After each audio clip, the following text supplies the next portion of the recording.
বিসমিল্লাহির রহমানির রহিম। আজকের এই খাল কাটা অনুষ্ঠানে ধরা খাল কাটা ও পুনর্খনন অনুষ্ঠানে উপস্থিত মুরব্বীবর্গ, উপস্থিত মা বোনেরা, এলাকাবাসী ভাইরা, দলীয় নেতৃত্ব এবং কর্মী ভাইরা, আসসালামু আলাইকুম। কেমন আছেন সবাই? আজকে এই এলাকার জন্য একটি উল্লেখযোগ্য দিন। এই যে খাল যেটি আনুষ্ঠানিকভাবে পুনর্খননটা উদ্বোধন করলাম আমরা, এই খালটি আপনারা জানেন, বিশেষ করে মুরব্বী যারা আছেন আপনাদের নিশ্চয়ই অনেকেরই বয়স যাদের মোটামুটি হয়েছে, 60-এর বেশি যাদের বয়স বা 60 বছর বয়স, আপনাদের অনেকেরই খেয়াল আছে শহীদ রাষ্ট্রপতি জিয়া রহমান আজ থেকে 45 বছর আগে এই খালটি খনন করতে এসেছিলেন। এই খালটি বন্ধ হয়ে যাওয়ার কারণে এলাকার মানুষের অনেক সমস্যা হচ্ছে, বিশেষ করে কৃষকদের। এই খালটি খনন সম্পন্ন হলে পরে এই এলাকার প্রায় 4300 কৃষক উপকৃত হবে, প্রায় 20,000 মানুষ এই এলাকার উপকৃত হবে। সমগ্র ময়মনসিংহ জেলাতে প্রায় 2,500 কিলোমিটার খাল আছে, যেগুলি খনন বা পুনর্খনন করা প্রয়োজন। এখন প্রিয় ভাই বোনেরা, এই যে খাল পুনর্খনন করলে এই এলাকার মানুষের ক্ষতি হবে না উপকার হবে? উপকার হবে। প্রিয় ভাই বোনেরা, ঠিক একইভাবে কৃষক বলুন, সাধারণ মানুষ বলুন, যাদের পাশ দিয়ে খালটা যাবে তাদের কম বেশি উপকার হবে। এই যে আপনারা যে বিএনপি কে ভোট দিয়ে সরকার গঠন করেছেন, আমাদের লক্ষ্যই ছিল, আমাদের উদ্দেশ্যই ছিল যে আমরা সরকার গঠন করতে সক্ষম হলে আমরা এরকম খাল খনন করব। আমরা বলেছিলাম যে আমরা সরকার গঠন করতে সক্ষম হলে এই যে গ্রাম অঞ্চলে যে স্কুলে বাচ্চারা, ছোট ছোট বাচ্চারা আছে, প্রাইমারি স্কুলে বাচ্চা আছে, এই বাচ্চাদেরকে আমরা নতুন স্কুলে পোশাক দিব, এই বাচ্চাদেরকে আমরা বই খাতা নেওয়ার জন্য নতুন ব্যাগ দিব, স্কুল ব্যাগ দিব। সেটির কাজও চলছে।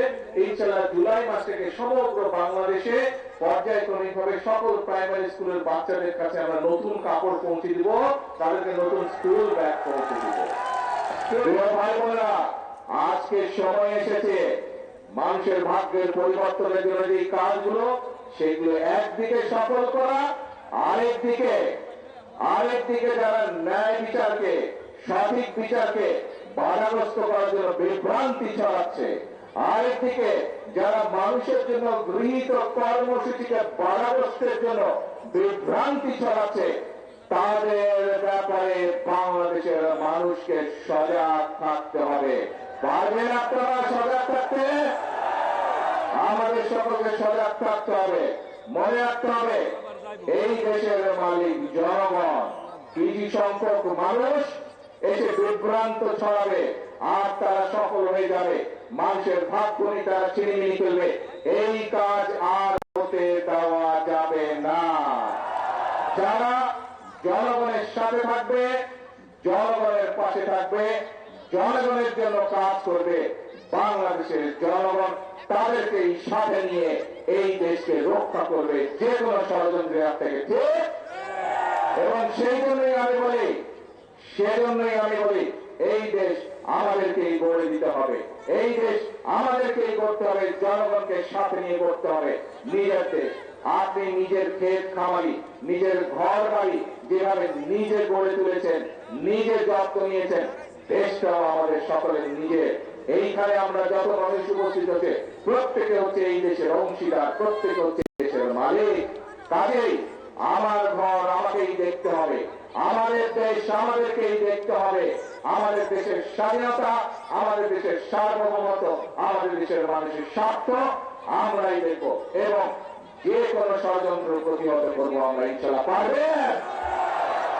আসুন তাহলে আজ থেকে আমাদেরকে সতর্ক থাকতে হবে যে যারা বিভ্রান্তি ছড়ানোর চেষ্টা করছে, যারা আইনের শাসনকে প্রতিষ্ঠিত হওয়ার জন্য বাধাগ্রস্ত করছে, যারা মানুষকে বিভ্রান্ত করার চেষ্টা করছে, তাদের বিরুদ্ধে আসলে আমরা আজকে সজাগ থাকবো, তাদের বিরুদ্ধে আমরা সতর্ক থাকবো।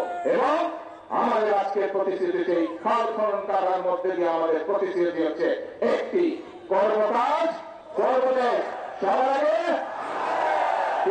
সবার আগে বাংলাদেশ। আল্লাহ হাফেজ। বাংলাদেশ জিন্দাবাদ। বাংলাদেশ জাতীয়তাবাদী দল জিন্দাবাদ।